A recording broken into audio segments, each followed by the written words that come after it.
오늘 이 시간 우리에게 주시는 하나님 말씀은 신약성경 로마서 15장 말씀입니다.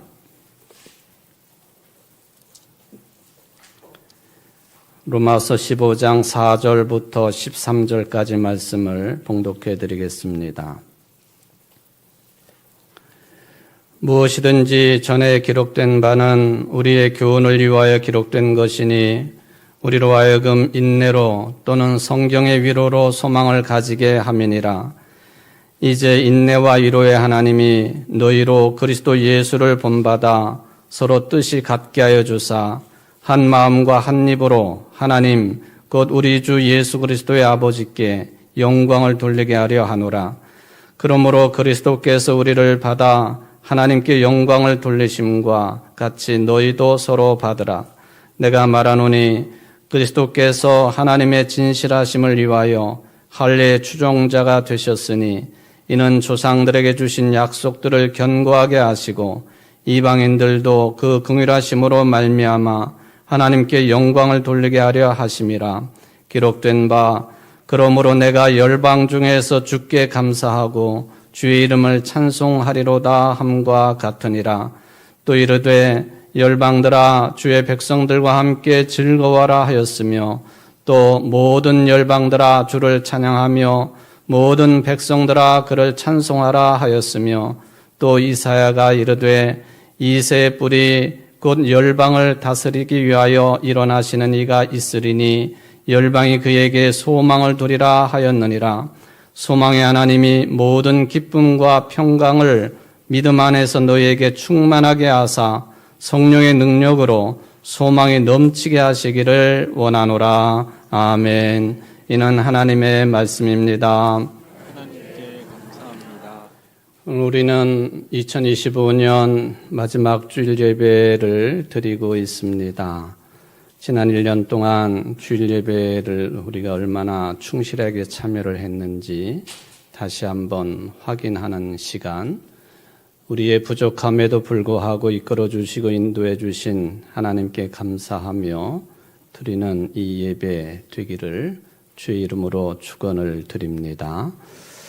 한번 여러분들 생각해 보십시오. 지금 이 순간, 제가 말하고 있는 이 순간, 듣고 있는 이 순간 또 올 수 있나?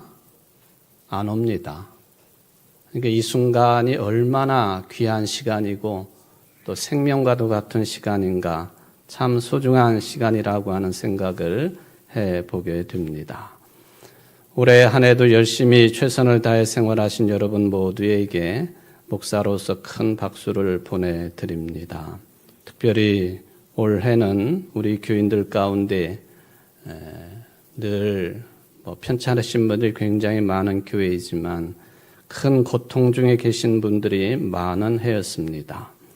지금도 치료 중에 계시는 모든 성도 여러분들에게 치료하시는 여호와 라파의 하나님께서 친히 임재하시고 어루만져 주시고 위로해 주시기를 간절히 바랍니다.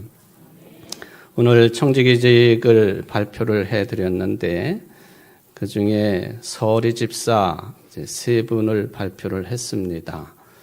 우리 정환기 집사님, 박유진 집사님, 또 오종식 집사님 그렇게 이제 발표를 했는데 숫자는 적지만은 참 우리 정환기, 박유진 집사님 오늘 오셨나요? 네, 잠깐 좀 일어나 보세요. 저분이 정환기 집사님이고 박유진 집사님이세요.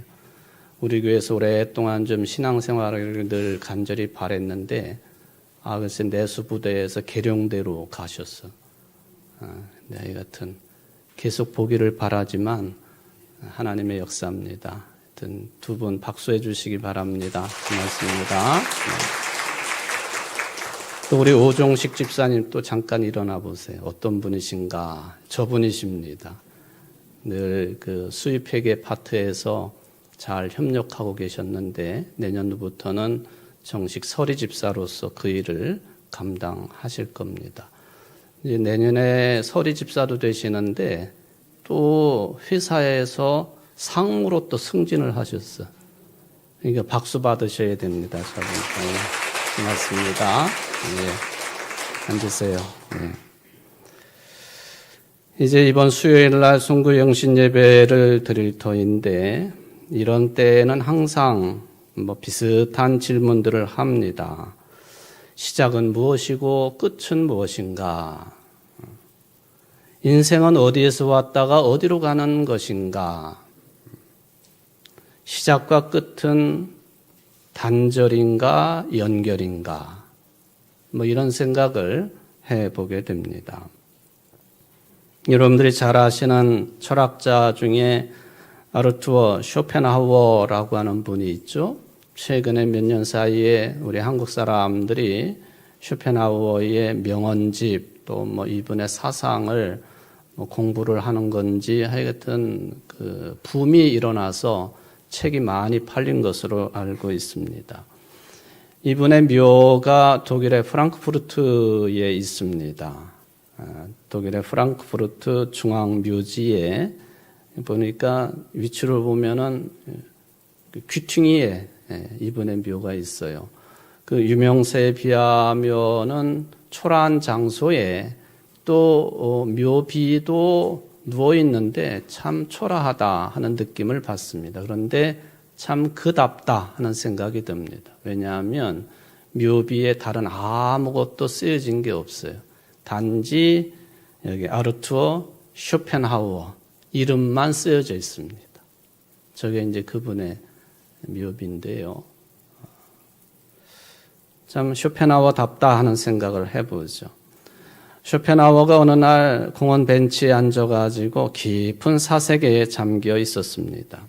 해가 지는데도 어둑어둑해지는데도 앉아 있으니까 거기에는 공원지기가 있었던 모양입니다. 공원을 관리하는 분이 노인 한 분이 저렇게 눈을 감고 주무시는 건지 또는 졸도한 건지 그래서 가까이 가가지고 귀에다 대고 일어나시라고 이제 돌아가시라고 집으로 돌아가라 그런 이야기를 했습니다. 깜짝 놀라가지고 쇼펜하우어가 눈을 뜨고는 그런 말을 합니다. 내가 어디서 왔느냐고? 내가 그걸 몰라서 이러고 있는 줄 아시오? 돌아가야 한다. 인생은 저무는데 내가 어디로 가야 할지 조무지 알 수 없구려. 내가 어디서 왔다가 어디로 가는지 알면 글에 보면은 그 뒤에 내용은 없어요. 점점점점. 내가 어디서 왔다가 어디로 가는지 알면 그 다음에는 어떤 내용으로 채워져야만이 쇼펜하우어 답을까 한번 상상에 맡겨 봅니다. 과학을 연구하는 사람들은요, 우리는 우주가 무한 광대하다 그렇게 표현을 하는데 끝이 없다고 표현을 하는데 과학자들은 우주가 끝이 있다고 이야기를 합니다. 거꾸로 말하면 무슨 이야기냐 하면은 우주가 시작한 지점이 있을 것이고 또 우주가 시작한 시간이 있을 것인데 그 지점, 그 시간이 끝이다. 과학자들의 이야기입니다. 여러분 밤에 달을 보면은 달빛이 비치지 않습니까? 달에서 지구까지 달빛이 이렇게 오는 시간이 얼마나 걸릴까요? 한 1초 정도 걸린다고 그래요. 1초 정도. 시간이 1초 걸린다. 태양은요. 태양빛이 우리 지구에 사는 사람들에게까지 오는데 걸리는 시간은 약 8분 정도 걸린다고 그래요. 8분. 그게 무슨 말이냐? 달을 보는 것은 지금 나와 똑같은 시간대에 달을 보는 것이 아니라 1초 전에 달을 보는 것이요. 마찬가지예요. 태양을 보는 것은 나와 똑같은 시간대로 보는 게 아니라 몇 분 전에 태양? 8분 전에 태양을 보는 것이다. 우리가 상식적인 이야기니까 맞다고 우리는 인정을 합니다. 좀 더 멀리 나가보면은 안드로메다 성운이 있지 않습니까? 안드로메다 성운을 눈으로 볼 수는 없지만은 망원경을 통해 가지고 그 성운 군단을 볼 수가 있지 않겠습니까? 그럼 저거는 언제적 안드로메다 성운일까? 300만 년 전 안드로메다 성운을 보는 거다. 이해가 되시겠어요? 1년도 아니고 10년도 아니고 300만 년 전. 왜 300만 년이라고 하는 이야기를 하느냐 하면은 안드로메다 성운에서 지구까지 이 빛의 속도로 300만 년을 와야지 지구에 닿는다. 그런 이야기입니다. 우리는 우주를 볼 때에 나와 똑같은 시간대에 우주를 보는 게 아니라 과거를 보는 중이다. 과거를. 우주의 과거를. 태양의 과거를, 별의 과거를, 안드로메다 성운의 과거를 보고 있다. 그러니까 멀리 보면 볼수록 더 먼 과거를 보는 것이다. 이것을 보게 해주는 망원경은 그러므로 타임머신이다라고 부르기도 하지요. 우리 한국 사람들이 숫자를 헤아릴 때에 여러분들 어떤 단위까지 기억하고 계시나요? 조까지는 알고 계시죠? 조. 그 다음에 경이라고 그래요. 경. 이건 대충은 알고 있는 숫자입니다. 그 다음에 숫자 단위는 뭘까? 화면을 한번 보세요. 굉장히 많아요. 조, 경, 해 해가지고 뭐 항하사, 아승기, 나유타, 불가사의, 무량대수, 대수 이게 다 숫자를 가리키는 용어들이에요. 근데 가끔은 이게 불교 영향을 받은 나라답게 불교적인 뉘앙스를 풍기는 용어도 있다 하는 것을 생각해 볼 수가 있겠죠. 그럼 조 단위로 생각해 보면은 쉽게 말하면은 0이 몇 개가 붙느냐 하는 거예요. 그걸 10의 12승 또는 10의 10제곱. 그러니까 조를 그냥 아라비아 숫자로 쓰려면 0이 몇 개 붙어야 된다? 10개. 그거를 10승 또는 10제곱 그렇게 부른다 하는 것이죠. 이걸 보통 이제 뭐 여러 기준이 있지만은 이 기준을 이만체진 단위로 보는 기준이다. 그렇게 이야기를 하지요. 경은 10의 16승. 공이 16개 붙어야 된다. 양 12, 공이 28개. 그다음에 항하사 공이 몇 개? 52개. 쓰기도 어려워요. 무량대수 공이 68개. 대수 뭐가 대수냐? 우리가 보통 말은 하지만 그 대수는 아닐 거예요. 대수 공이 72개 붙어야만이 사용할 수 있는 숫자 개념. 이게 참 불교에서는 억겁이라고 하는 표현을 사용하는데요. 억겁. 상상할 수도 없을 정도의 매우 긴 시간. 겁이라고 하는 것이요. 말하자면은 우리들이 세상을 살아가는 데 있어서 이 한 세계가 만들어져서 존속을 하다가 언젠가는 그게 사멸이 되는데 생겼다가 사멸하는 그 한 축이 이걸 겁이라고 표현을 해요. 억겁 그러면 그 겁이 몇억 번 겹쳐졌다. 몇억 번. 불교적인 용어입니다. 매우 긴 시간이다. 여러분 오늘 아침에도 부부싸움 하신 분 계세요?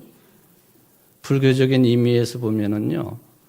지나가다 옷깃을 스치는 것도 2년이라고 그러는데 옷깃을 스치는 2년도 몇 겁이 지나야 되는 거냐? 500겁을 지나야 스쳐 지나갈 수 있다. 부부의 연을 쌓는 것은 몇 겁이냐? 7,000겁이다. 7,000겁. 그러니까 싸우지 마십시오. 엄청난 우리 식대로 말하면 하나님의 예비와 섭리에 의해서 부부가 된 거예요. 부모 자식이 된 거고 또 교인이 된 거고. 바로 이러한 단위로 우주 나이를 계산하면서 미래를 예측한 과학의 자료가 있어서 좀 말씀드려 봅니다. 경이라고 하는 단위를 말씀을 드렸는데 경, 제로가 16개 붙는 경, 바로 1000경이 지난 후에 우주의 상태가 어떨까? 또 1양년, 제로가 28개가 붙는 1양년이 지난 후에 우주의 모습은 어떨까? 1항하사, 제로가 52개 붙는 이 1항하사년이 지난 후에 우주는 어떨까? 어떤 과학자 그런 말을 했습니다. 그러다가 1무량대수, 제로가 68개 붙는 그 시간이 흐른 뒤에 우주의 상태는 거대한 무덤일 것이다. 거대한 무덤일 것이다. 다 죽었다. 살아있는 게 없다. 뭐 그런 의미죠. 그러다가 1억년, 이거는 제로가 76개 붙는 시간 후에는 우주가 새로운 형태를 맞이할 준비가 되는 시기가 될 것이다. 제가 질문을 시작과 끝은 이게 연결이 되는 걸까요? 아니면 단절일까요? 하는 질문을 드렸는데 이 과학자는 상상할 수도 없는 오랜 시간을 이야기하고 있지만 어쨌든 다 시작과 끝은 연결되어 있다. 다 무너지면 새로 시작하는 것이고 또 사멸되면 따로 생존하는 것이고 이제 과학자가 한 이야기이기 때문에 무슨 불교적인 교리를 이야기하는 것은 아닙니다.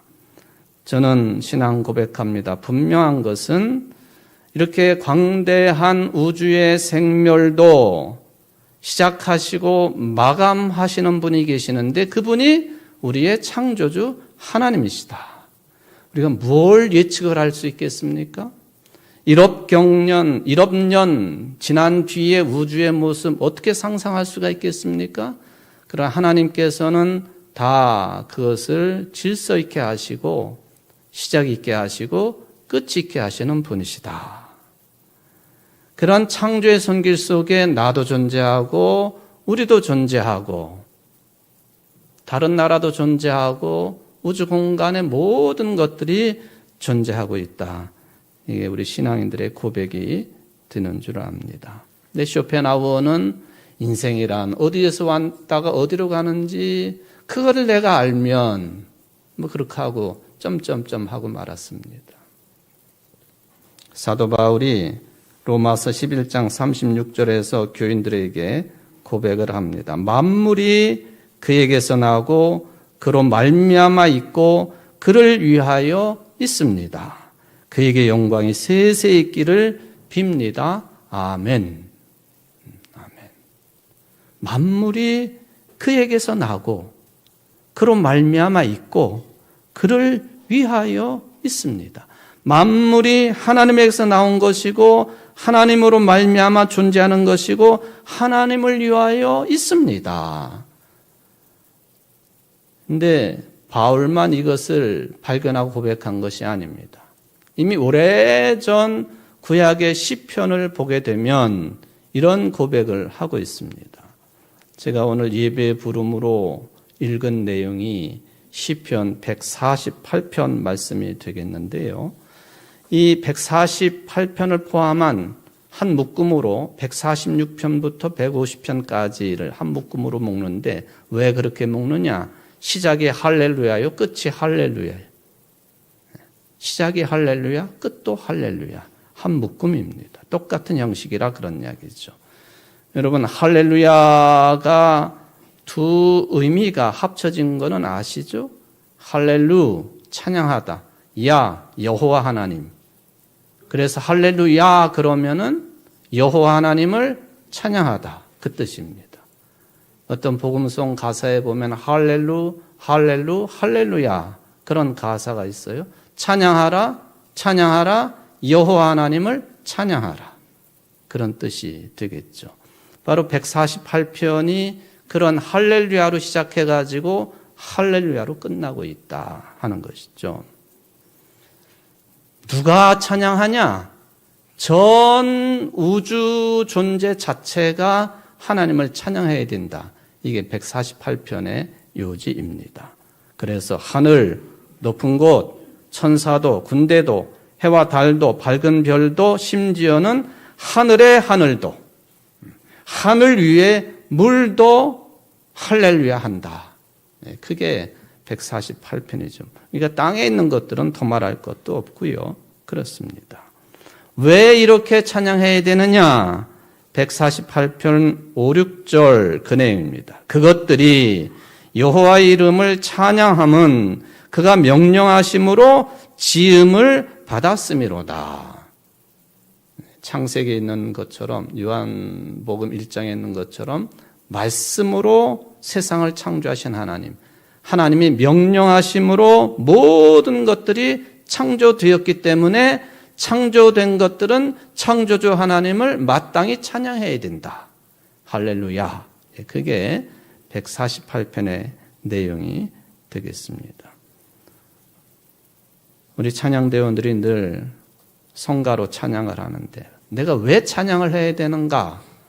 성도들이 찬송을 부르는데 왜 찬송을 해야 되는가? 일단 148편에 따르면 사도 바울도 로마서에서 고백한 것처럼 하나님이 우리를 지으셨기 때문에 우리가 피조물이기 때문에 창조주 하나님을 마땅히 찬양해야 된다라는 그 말씀이 되겠죠. 토브 메우드입니다. 하나님이 만들어 오신 모든 것들은 보시기에 힘이 좋은 것들입니다. 그러니까 하나님의 창조의 능력은요, 선하심으로 베풀어집니다. 예, 우리가 성선설이냐 성악설이냐 이걸 가지고 따지기도 하지만 하나님의 창조된 모든 것들은 선한 성격을 가지고 있다.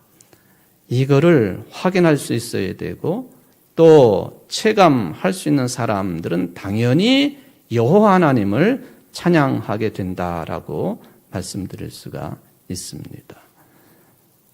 사진을 보면은 유명한 빈센트 반 고흐가 그린 그림 중에 이게 다 해진 한 켤레 구두라고 하는 제목의 그림이 있습니다. 이 고흐의 구두인지 고흐의 구두 같으죠? 그 부인의 구두가 저렇게 클 수는 없을 것 같아요. 어쨌든 한 켤레 구두라고 하는 제목입니다. 그런데 이 구두를 보면서 이것을 철학적으로 분석을 한 분이 있으니 유명한 하이데거라고 하는 분이 분석을 했습니다. 좀 어려운 표현이지만은 사물은 하늘과 땅과 신성과 사멸할 자의 회합이다. 그러니까 하늘은 하나님의 계시는 곳이다. 그런 개념이죠. 사물은 하늘과 땅의 신성과 사멸할 자, 만드시기도 하시고 부수시기도 하시는 자의 회합이다. 모든 물건들은, 모든 사람들은, 사물은 그렇다. 그러니까 이 신발 구두를 통해서 이게 그냥 헤어진 구두로만 보는 게 아니라 저 속에는 태양 에너지가 들어있고 또 땅에서 나는 식물을 먹은 동물의 가죽이 저기에 있고 또 구두를 제작한 그걸 이끌어간 천사의 힘이 있고 그러나 그것들은 역시 사멸할 것이다.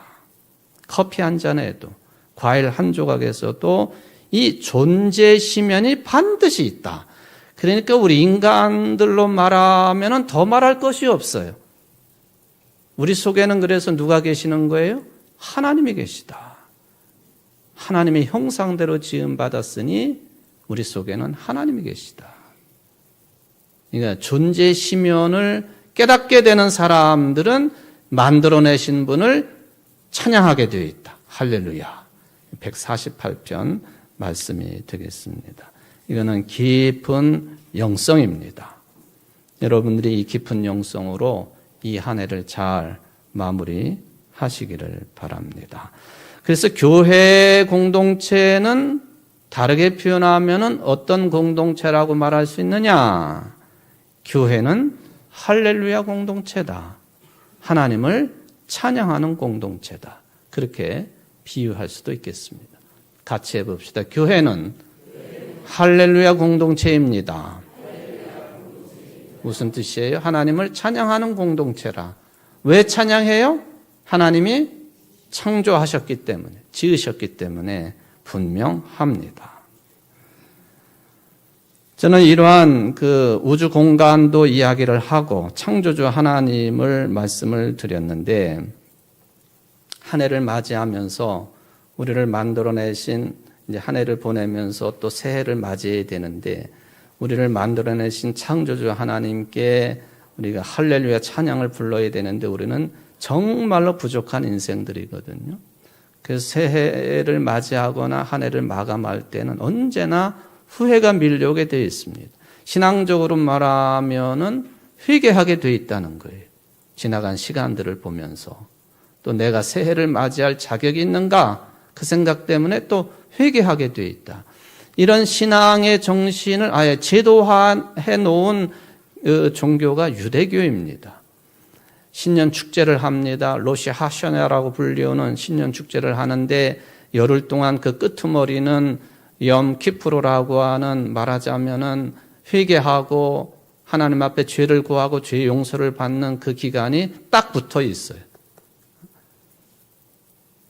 그래가지고 1년 동안 막 살던 사람들이 이 열흘 동안에는 열심히 기도하고 열심히 용서하고 또 용서도 받기도 하고 또 자선 활동도 합니다.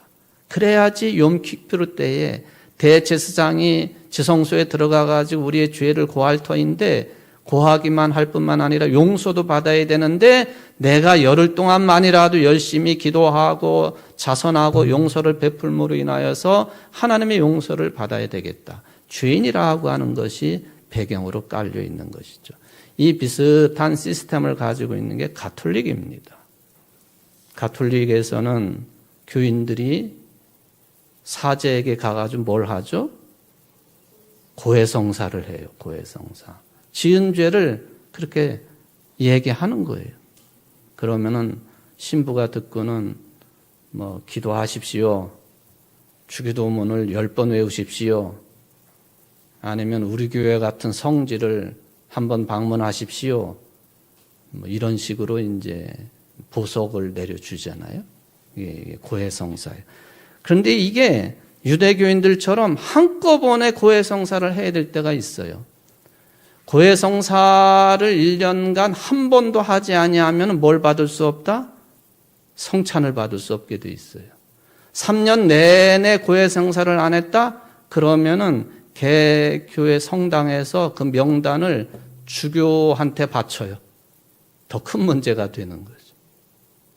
그러니까 1년 동안 고해성사를 한 번도 안 했으면은 성찬을 받지 못하니까 부활절을 전후해가지고 성탄절을 전후해가지고 한꺼번에 사람들이 막 몰려가지고 고해성사를 해요. 그럼 뭐라고 그러느냐? 판공성사라. 그렇게 부릅니다. 판공성사. 한자로 저렇게 쓰고 또 라틴어로는 저렇게 써요. 판공성사. 말하자면 공로를 헤아려 판단한다. 또 옛날에 핍박 시절에는 신부들이 거의 없었으니까 그 신부가 없는 그 집회 장소를 공소라고 그러잖아요. 공소. 공소를 가면은 그때서야 고해성사가 이루어지고 용서가 베풀어지고 그러지 않습니까? 그런 개념으로 판공성사. 다른 사진을 보시면은 최근에 명동성당에 붙어 있던 안내문입니다. 판공성사 안내문. 그 내용이 뭐라고 되어 있느냐 하면요. 죄 지은 이유 설명하지 마시고 지은 죄만 간단히 고백하세요. 사람들이 많이 몰려 있으니까 또 하나 이유가 뭐냐 하면은 죄 지은 이유를 설명하기 시작을 하면은 반드시 누군가를 험담하게 돼 있다. 죄를 용서받으려고 왔다가 더 큰 죄를 짓는 게 고해성사가 될 수 있으니까 죄 지은 일을 설명하지 마시고 지은 죄만 간단히 고백하세요. 이런 흔적을, 유대교의 흔적을 가톨릭이 저는 일부분 가지고 있다라고 판단을 합니다.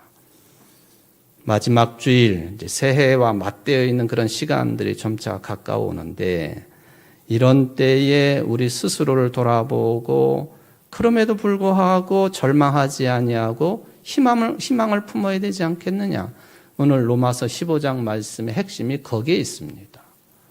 교인들끼리 서로 믿음이 큰 사람이 있고 작은 사람이 있고 좋은 사람이 있고 좀 그렇지 못한 사람이 있고 유대교였다가 그리스도인이 된 사람이 있고 이방인이었다가 그리스도인이 된 사람이 있고 또 우상 앞에 바쳐진 고기를 먹을 수 있느냐 없느냐 그거 가지고 따지는 사람들이 있고 이런 사람들을 염두에 두고 사도 바울이 말씀하기를 네가 어찌하여 내 형제를 비판하느냐 어찌하여 내 형제를 업신여기느냐 다 우리가 하나님의 심판대 앞에 서리라.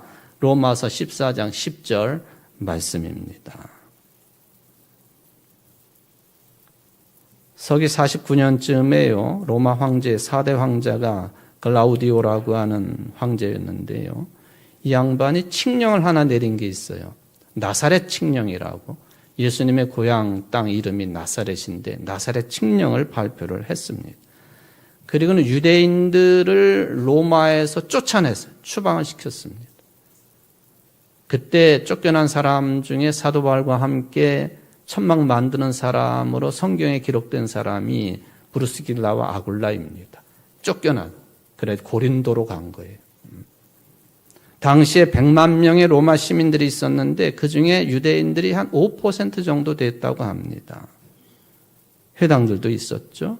그런데 이 회당 안에서도 그렇고 뭔가 유대인 색깔 가지고 있는 사람들이 모이면은 황제가 판단할 때에 크레스투스라고 하는 사람 때문에 두 패로 갈라져 가지고 갈등이 생기고 그것 때문에 폭동까지 일어나고 했다고 하는 거예요. 나사렛 칙령을 내려 가지고 로마에서 추방을 했다. 유대인들을. 폭동의 원인이 뭐냐? 크레스투스. 신학자들이 이 이름을 누구라고 그러냐면 예수님이라고 그래요. 예수님 때문에 예수 믿는 것 때문에 갈등이 생기고 교회 안에 문제가 생기고 심지어는 물리적인 충동까지 생기는 그런 일이 있었다. 추방을 했다. 그러다가 54년에 네로 황제 때 다시 유대인들이 로마로 복귀를 합니다. 들어가 보니까 이방인 출신들이 다 가득 차 있었어요. 유대인들은 다 추방됐었으니까 문제가 더 복잡해졌습니다. 사도 바울이 고린도 교인들에게도 이런 충고를 합니다. 내 형제를 실족하게 한다면 영원히 고기를 먹지 않겠다. 음식으로 말미암아 하나님의 사업을 무너지게 하지 말라. 만물이 다 깨끗하되 거리낌으로 먹는 사람에게는 악한 것이라. 형제가 불편하게 여기면 고기도 먹지 않고 포도주도 마시 않는 게 좋다. 먹는 것 때문에 하나님의 사업을 무너뜨리지 말라. 우리 점심 먹을 때 기쁘게 드십시오. 뭐 이게 왜 이래 저게 왜 이래 뭐 하나님의 일을 무너뜨리는 행위들입니다. 오늘은 특히 어린아이들, 학생들, 청년들이 주는 밥이니까 껄껄껄 웃으면서 드십시오. 자꾸 잔소리하는 것은 그거는 하나님의 일을 무너뜨리는 행위입니다. 어떻습니까? 본질과 비본질 이걸 따져야 되지 않겠습니까? 그럼 화면에 있는 거 함께 한번 읽어봅시다. 우리가 교회 생활을 어떻게 해야 되는지 시작.